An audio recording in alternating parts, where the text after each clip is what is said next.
4, 1, 2, 3, 4.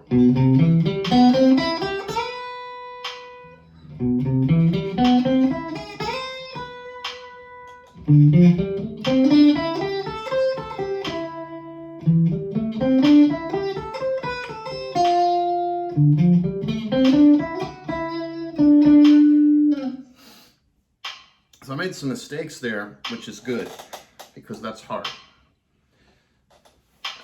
So what I'm doing is I have this Korg KDM3, which I like because it has that wood sound of those old fronds. You know, they look like an appliance. They plug in the wall and they have a knob.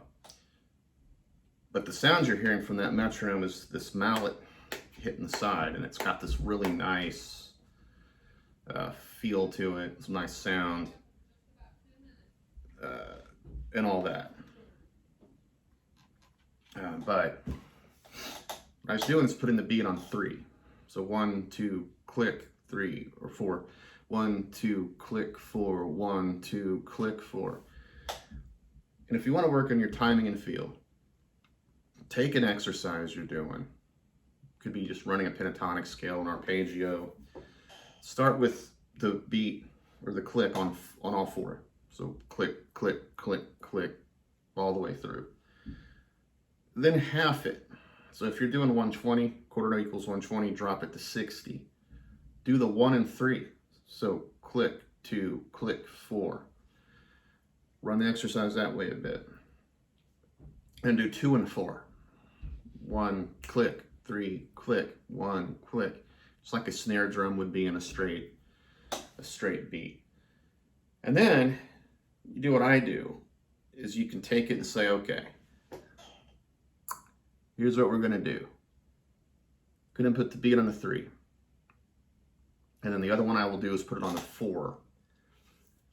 And you can see I messed up even just then because I lost count. I was videoing, which makes me nervous. And I lost it. And that's why that's important to do, because it really gets your timing to where, you know, as I work on this and practice it, I'll be to where I can feel the beat no matter what. And you probably want to play something that swings, like, you know, if you have an arpeggio that you're working with, you know, maybe a C major. Maybe you bring in the 7 below it. Kind of swung it there.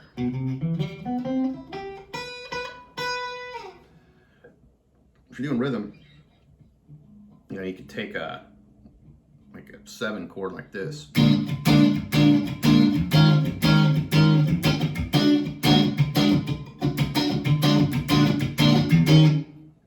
Don't make it complicated.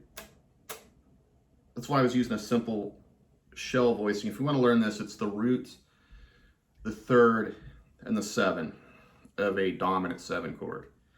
So this is B flat right here on the 6th string. So I grab that, X the A, 86 the A, we don't want it. Grab right below it the 7, and this is the minor 7. Then we get the major 3rd that you would find in the bar chord.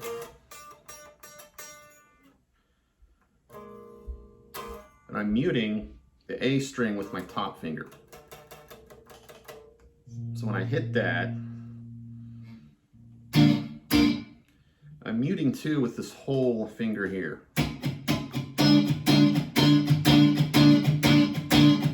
Because part of the swinging's to mute that upstroke on this. So you can get the metronome going. So I'm going to put it up to, let's do 120 here. The first way you want to do it's like this. 1, 2, 3.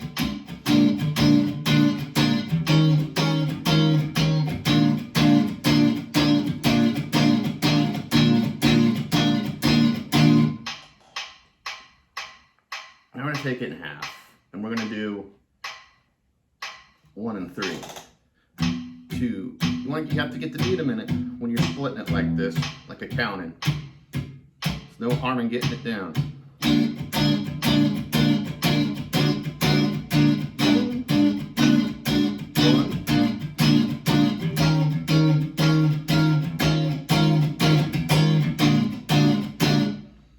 Then we can do 2 and 4. 3, 4, 1, 2, 3, 4.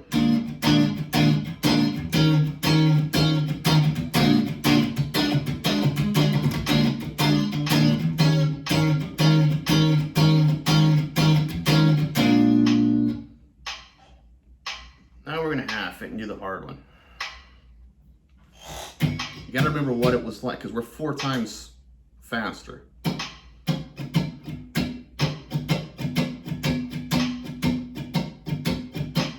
It's hitting where I want it. 3, 4, 1, 2, 3, 4, 1, 2, 4.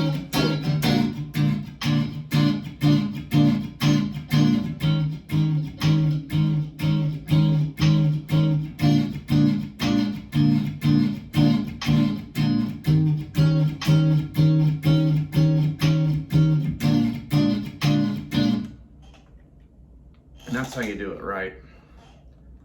If you do that, and the good news for me is I practice that 5 minutes a day, and this is going to count for that. But what we used to do with the drums is we'd have a practice pad. I have this little one. Probably we had sticks. We have this book, Stick Control. Everybody knows this that is in the drum world. Probably a lot of non-drummers does. By George Stone.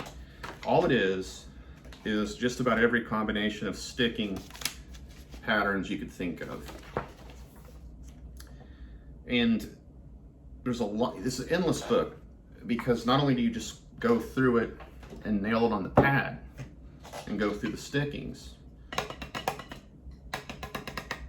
you could take it to the kit and say, well, I'm gonna play a, eighth on the hi-hat, 2 and 4 on the snare, and I'm gonna take these patterns and play it on the kick drum. Especially useful if you're doing double. So you would do these, and they have stickings, so they're right, left, right, left, right, left, right, left is the top one, and you get to where you're doing paradiddles and all that.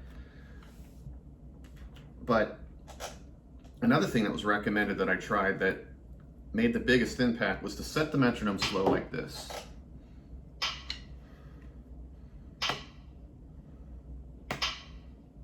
Do this.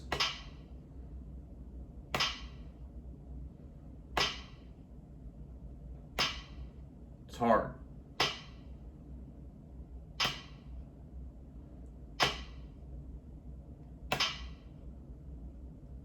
There's different ways, like you can try doing this to kind of metronome yourself.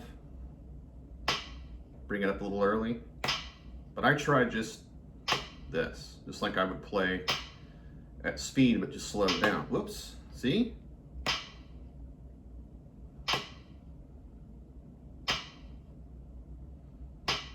And I would advance to other stickings. And I remember thinking, there's no way this is gonna work. This is, even though it is hard, it seemed easy. And wasn't. And after about a week, I would go to band practice and play, and all my fills seemed louder and locked in, like I was confident, I was hitting right where they should be in the beat. Drummers, you can have a tendency to come out of a fill at a time, which you probably saw in my beginning guitar thing when I was putting the beat on the 3. So when you have just that much pulse, you'll kind of race if you're lagging to hit the beat, or slow down if you notice you're doing too fast and it's not uniform. So the slow stuff, whether it's putting the beat on 2 and 4, or putting it on just like 3, 1, 2, click, 4, 1, 2, click, 4, that gets your body used to flowing and keeping time by itself the whole time. It's hard to see, but I was tapping my foot. And Paul Gilbert, I do artist work some, and when you get with him, he stresses like tap your foot. Make the guitar faces, tap your foot, do the fun stuff, but tap. He even has this block that he stomps on. Pretty sure on Instagram I saw it was hooked into his pedal board. So, I mean, because he has some hearing loss, he is his own metronome. And he stresses that you have to listen to people like that. Like Paul Gilbert, he knows what he's talking about. If he says tap your foot, tap your foot. Like with drums, see with guitar, there's so much to work on. With drums, we really wanted to focus on groove, which again is not time. You can keep good time and have no groove. Groove's kind of, and the reason I say pick something that swings is when you swing, you're kind of bending time, which helps you get groove, because you can't play it straight by the definition of swing. You can't just play good time. You have to swing it, and that to me kind of means having a groove. So you have to kind of, work on swinging. And so that's why even if you don't play anything that swings, you're playing metal, learn like those 7 chords and just do that B flat 7 and just swing it with the metronome and do the metronome patterns, 4 and then do 1 and 3 and then do 2 and 4 and then do only 3 and only 4. You can try only 2. Only 1, I think if you're gonna do something that's hard like that, it's too obvious, so I skip it. I think if you can do that, and kind of with bebop it can help too, because on those you might want to have your lines come in off pulse. And if you only practice with 4 beats on your metronome per measure, it gets hard. Doing it this way, it can be easy to come in on the 3 or the hand of 3 or something like that. It's just useful. And again, if you do it slow, it gets your nervous system where it's like, it gets rid of that, and you learn how to lock a time in. Like, I just restarted doing this. But back when I was doing it for drums, it wouldn't take long for me to lock into a pulse. Like, it takes me a minute on the 3, on the only 3 thing to get in there. I have to really feel it. Like 1, 2, 3, 1. Okay, 1, 2, 3. Here it is. 1. When you do it for a while, you don't have to do that. It just makes you a better player, and that's what you want to be. Especially if you're going to play in a band or play to a click. This helps, because once you do this, playing to a standard click simple. And this isn't the same as a backing track. Let me just copy here. I'm the best dad by par. And I had a haircut. But I kind of lost my train of thought, which is kind of good, because I'm just trying to say, like, we all should be working on our groove and timing, I think, a lot more than we do. I think it's because it's a little boring at times. So if I make it hard and put some swing and real music into it, after, what you want is this to disappear. You're playing well when that disappears. And so do that, man. If you do that, just 5 minutes, this doesn't need to be long. You might even get addicted to it. There's some days where I just want to pull that out and just play some blues progression. So yeah, you don't need stick control, but you do need a metronome. Don't use backing tracks. That's what I was saying. Use those too, but a lot of like a backing track can hide mistakes if you're not careful, and you can sound really good. And whenever I'm playing to a backing track, I'm paying attention to the whole package. So I'm listening to the track, who's in the track, how I can sit in the mix of that backing track. And with the metronome, you're just focusing on your groove and your time. Remember, you're doing both. You gotta have a good time.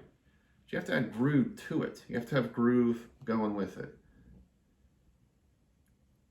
And, next time we'll talk about some other stuff.